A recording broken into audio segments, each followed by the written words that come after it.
अब सारे लोग जान रहे हैं आतिफ अहमद को। आज से 5 साल पहले कोई नहीं जान रहा था। वो कितना करप्शन किया ये कोई नहीं जाना। जब योगी जी आए तब इनके जब पर्चे खुलने लगे तब हम औरतें, हम नागरिक, हम जानने लगे। वो तरह तरह कितनी कितनी अत्याचार किया ये कोई नहीं जानता। 105 केस है उस पर। ये कब पता चला? इनके आने से, कमल छाप को आने से पता चला। इसके पहले तो उनकी न्यूज़ नहीं आती थी। तो आप मीडिया वाले भी कहाँ थे? सवाल तो आप पे भी उठेगा ना। आज आप गली गली, हम ऐसे कहाँ बोले, आज पहली बार बोल रहे हैं। तो इस सब लोग जागरूक हुए हैं कमल छाप को आने से। और सबसे बुनियादी कहाँ चले गए थे, जो कि अब मोदी जी के आने से ही देश को दिखाई दे रहा है कि विदेशों में भी हमारी इज्जत है। तो ये मोदी जी के आने से इंडिया को इतना इंटरनेशनल स्टेज पे कोई नहीं पूछता था। आज की डेट में पर्टिकुलरली, हालांकि मैं ये कहूँगा कि इसमें मेन रोल ब्यूरोक्रेसी का होता है। और पर्टिकुलरली आज की डेट में जो हमारे फॉरेन मिनिस्टर हैं वो प्रोफेशनल हैं। ऑप्शन कम है। मेरी चैन, 2 मोबाइल सब छिनाई अभी यही है। अब इनसे भाई साहब से बात कर लीजिए। क्या शुभ नाम हुआ सर? अशोक शर्मा। क्या लगता है सर, इस बार 54 नंबर वार्ड से किसको जिताएंगे? देखिए, वार्ड वगैरह का अब इतना फ़र्क नहीं पड़ता है। वो बेसिक बात है, नीचे से लेके और टॉप तक मोदी जी और किसी को कोई जानता भी नहीं। हमें पता भी नहीं कि यहाँ कैंडिडेट कौन है। मतलब ये है कि आपने सिर्फ वो जो है कमल को देखना है। कमल को ही देखना, क्योंकि इतने अच्छे हैं बॉर्डर। हमें तो बॉर्डर सुरक्षित। अब हमें ये नहीं लगता कि हमारा नगर निगम सुरक्षित हो, हमें अब लगता है बॉर्डर सुरक्षित हो। जब वो सुरक्षित है तो हम सब बहन बेटियाँ सब सुरक्षित है। बस सबसे पहला पॉइंट यही है। और हिस्ट्री निकाल के देख लीजिए, जितना बढ़िया महाराणा प्रताप की हिस्ट्री है, कहाँ पढ़ने को बच्चे को मिल रहा है? मुगल मुगल मुगल मुगल पढ़ रहे हैं। लेकिन उनके आने से हमारे जनरेशन, कम से कम हम तो बच्चे से बात कर रहे हैं। ये कौन सा सब्जेक्ट है, CBSE से जो शायद अभी हुई है, अब आया है, पहले तो नहीं थी। हम पहले पढ़े थे इतने अच्छे अच्छे सब्जेक्ट कोर्स, अब आया है। तो हमें तो मोदी जी ही चाहिए। हमारी संस्कृति, हमारे को बचाने वाले वही हैं। सर, माफियाओं को मिट्टी में मिला देने की प्रक्रिया को लेकर के जिस तरीके से योगी मुखर हुए, विपक्ष ने तो विरोध किया। नहीं, देखिए, 2 चीज़ें हैं। आप ज़रूर करिए और होना चाहिए। वो लोग एंटी लॉ थे, क्रिमिनल्स थे, सब बात ठीक है। बट जो कुछ भी हो वो with in the framework of constitution होना चाहिए। वो संविधान के फ्रेमवर्क के अंदर होना चाहिए। आपको क्या लग रहा है कि उत्तर प्रदेश से माफिया राज थोड़ा खत्म हो रहा है? हाँ, बिल्कुल नहीं खत्म तो हो रहा है। बिल्कुल हो रहा है। बिल्कुल हो रहा है। पहले जो सपा थी, BSP की थी, इसमें इतना नहीं था, पार्टियां ही थी बस। लेकिन इसमें तो काम तो हो रहा है। लेकिन मैम इसका विरोध भी तो कर रहे हैं। अखिलेश यादव कहते हैं कि फर्जी हर इनकाउंटर। चीज का विरोध तो हर चीज का होता है। विपक्ष वाला विरोध तो करेगा ही करेगा। वो कभी ये नहीं कहेगा कि ये अच्छा हुआ है, क्योंकि वो उसकी पार्टी का था। तो वो क्यों कहेगा कि ये ठीक हुआ है? और वो तो ये बताएगा कि मेरी पार्टी बिल्कुल सही है। वो ऐसा थोड़ा ना कहेगा कि भाई नहीं, मेरी पार्टी में ऐसा नहीं था, ये था, वो था। विपक्ष वाला तो विरोध तो करता ही है। लेकिन ऐसा कुछ नहीं है कि विरोध के जो कुछ हो रहा है वो ठीक हो रहा है। लेकिन थोड़ा सा ये लगता है कि अगर पुलिस को इतना खुला छोड़ दिया तो आम आदमी को भी परेशान करेगा। फिर आम आदमी को भी परेशान करेगा। इसलिए थोड़ा सा पुलिस के ऊपर कंट्रोल होना चाहिए।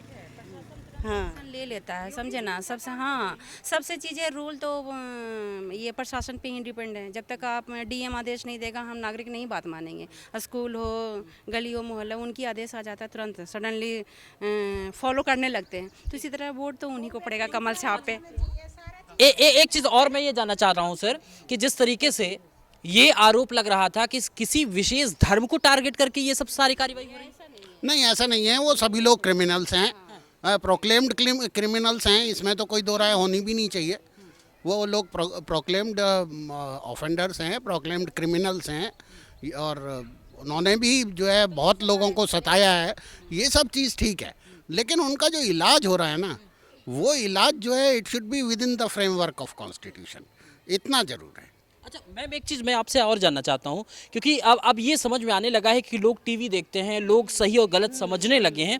तो एक चीज़ ये समझ में आता है कि कई लोग ये कह रहे हैं कि अगर आप इस तरीके, जैसे सर कह रहे हैं कि न्याय संगत होना चाहिए, तो इस पे अतीक अहमद और अशरफ के मर्डर के बाद लोग ये कह रहे हैं कि खास तौर से अभी एक उनके मुस्लिम नेता या धर्मगुरु कह लीजिए, वो ये कह रहे हैं कि आप धर्म के आधार पर टारगेट करेंगे तो कोई मुस्लिम डरेगा नहीं। 1 मिनट, मैं आ रहा हूँ आपके पास। नहीं ऐसा कुछ नहीं। मुस्लिमों की तो बत्ती बंद की है योगी जी ने।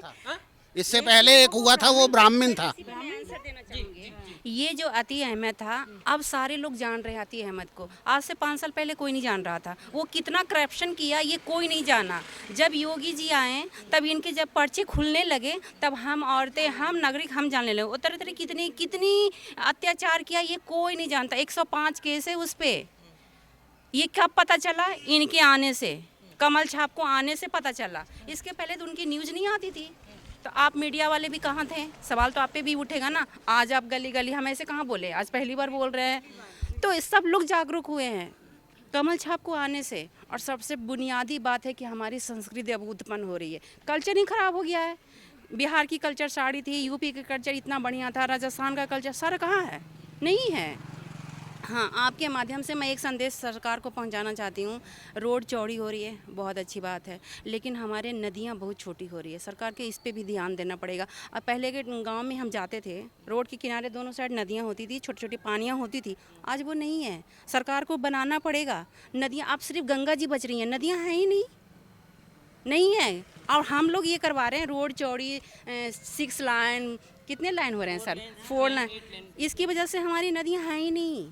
सरकार को इस पे आप लोग उनके तक खबर पहुंचाइए। ठीक। एक चीज़ और मैं आपसे जानना चाहता हूँ, क्योंकि अब देखिए ना, समाज के सभी तबके जो है आगे बढ़ रहे हैं। क्या लगता है कि अब छोटे छोटे चुनाव में कोई मुद्दा जो है राष्ट्रीय स्तर का क्यों होता जा रहा है? क्योंकि आजकल सभी न्यूज़ देखने लगी, सभी को न्यूज़ की नॉलेज हो गई है। पहले इतनी नहीं थी, अब नॉलेज होगी, तो इसलिए सभी लोग चाहते हैं। आपको क्या लगता है सर, अगर मैं आखिरी प्रश्नों की कड़ी में मैं जाऊं, तो जिस तरीके से देश की राजनीति चल रही है उस पे क्या कुछ आपका, और उत्तर प्रदेश की खास तौर से राजनीति पे क्या कहना है आपका? देखिए, पॉलिटिक्स का अफेयर्स के ऊपर मैं कॉम्पिटेंट नहीं समझता अपने आप को कि मैं कोई खास कमेंट्स दे सकता हूँ।